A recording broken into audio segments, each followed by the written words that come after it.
자, 연습 문제 마지막 2021년 16번 문제입니다.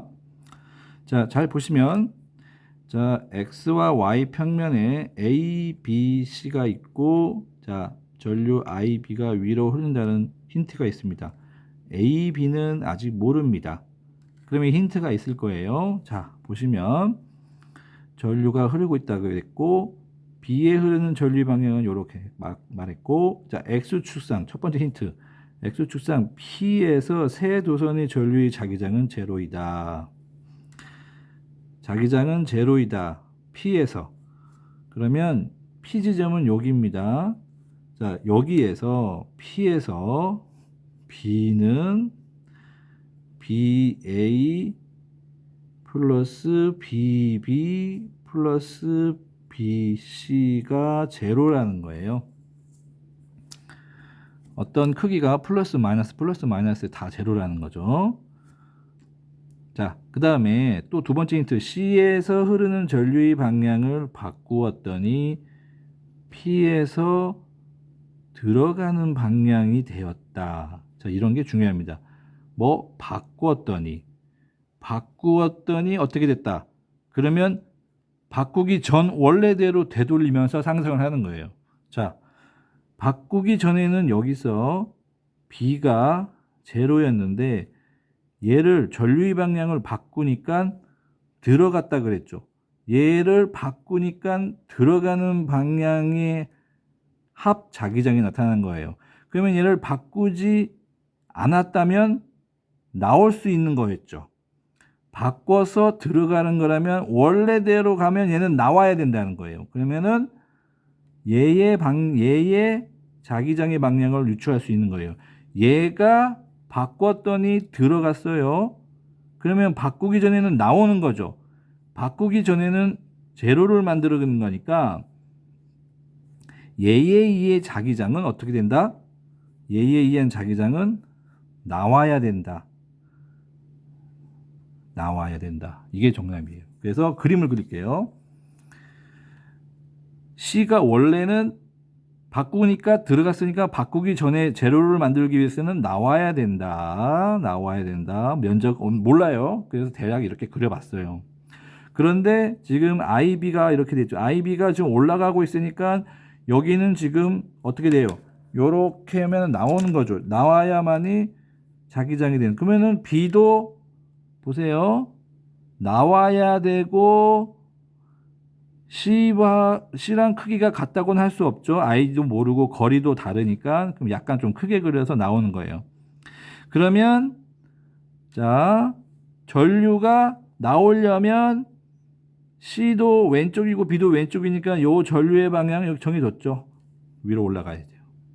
그러면 잘 보세요. 여기서 요 힌트 제로니까 자, 여기서 얘는 나오는 거를 상쇄시켜서 제로를 만들어내니까 들어가야 되겠죠. 그리고 요 두 개의 면적이 같은지 다른지는 모르지만 요 면적을 합한 면적이 값이 돼야만이 제로가 되는 거예요. 자, 그러면 BA가 들어가려면 자, 여기 지점에 들어가는 자기장을 형성하려면 여기는 어떻게 전류가 만들어져야 되겠죠? 들어가려면 엄지를 위로 하고 요렇게 꺾어야 됩니다. 전류가 요렇게 올라가야만이 여기에 A가 들어가는 자기장을 만들어요. 그래서 요 그림 형태가 나와야 되는 거고 제로가 된다는 것은 요 두 개를 합한 값이 얘가 된다는 거예요. 그러면 BA의 크기는 BB 크기와 BC 크기의 자기장이 합한 것으로 볼 수 있습니다. 그래서 A에 흐르는 전류의 방향은 플러스 Y 방향이다. 맞고, 자, 전류의 세기는 이렇게 된다. 자, 우리가 전류의 세기를 우리가 알아볼 때는 앙페르 법칙 요거 배웠죠. 직선도선에서는 R분의 I인데, 자, 여기서 실제 등호식으로 바뀌면 K로 바꿉니다. R분의 I. 그럼 이걸 잠깐 이용해 볼게요. 자, 그러면 BA는 이 지점에서 거리가 D죠. 그래서 BA는 K, 그 다음에 D, 그리고 전류 IA는 요거 BB는 거리가 똑같이 D죠.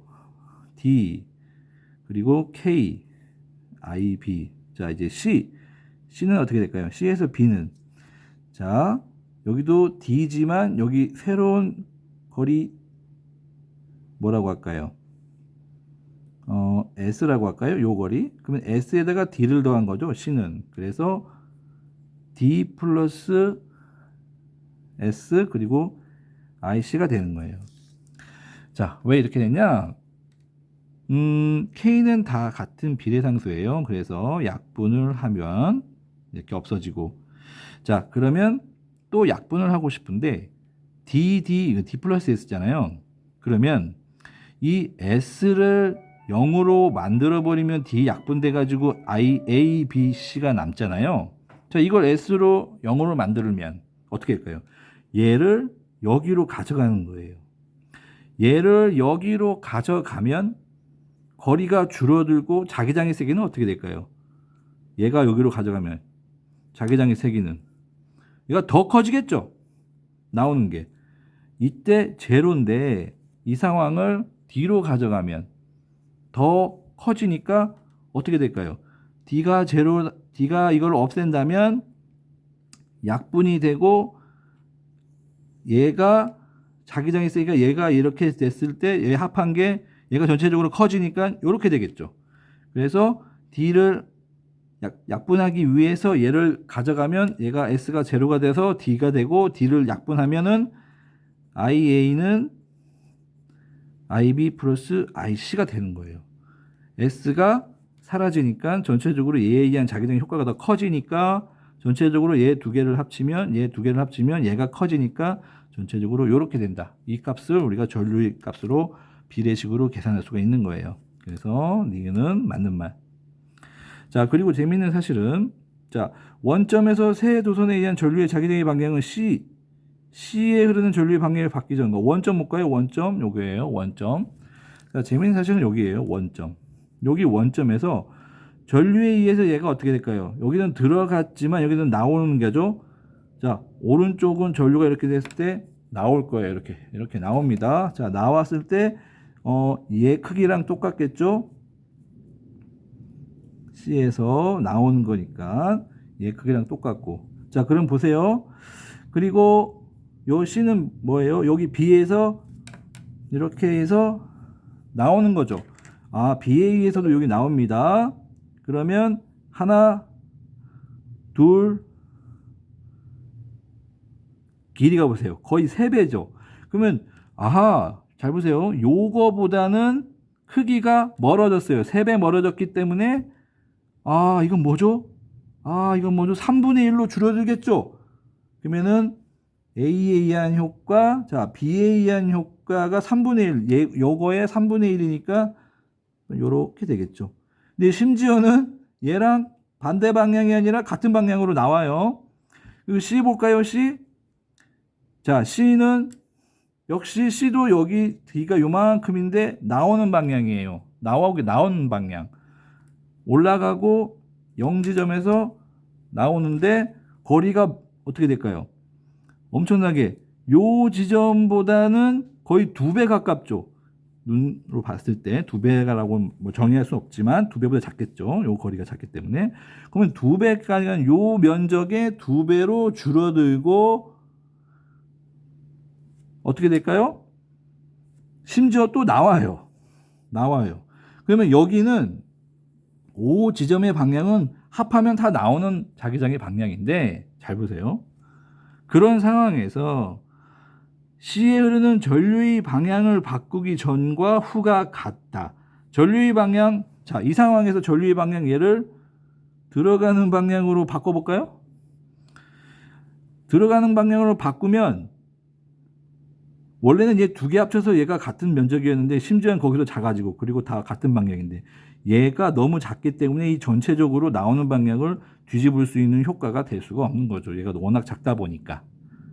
여기에 근거해서 원래 요 두 개 합과 얘가 같은데 더 멀어졌으니까 요 두 개 합이 더 작아졌다는 거죠. 좀 작아지면 여기가 아무리 바뀌어도 얘를 능가할 수가 없는 거죠. 심지어는 요 B, C 중에 B도 얘가 같은 방향이에요. 그러니까 이 C가 워낙 이 두 개에 비해서 효과가 작다는 거죠. 그럼 얘를 바꿔봤자 얘를 변화를 바꿀 수가 있는 한계가 될 수가 없는 거죠.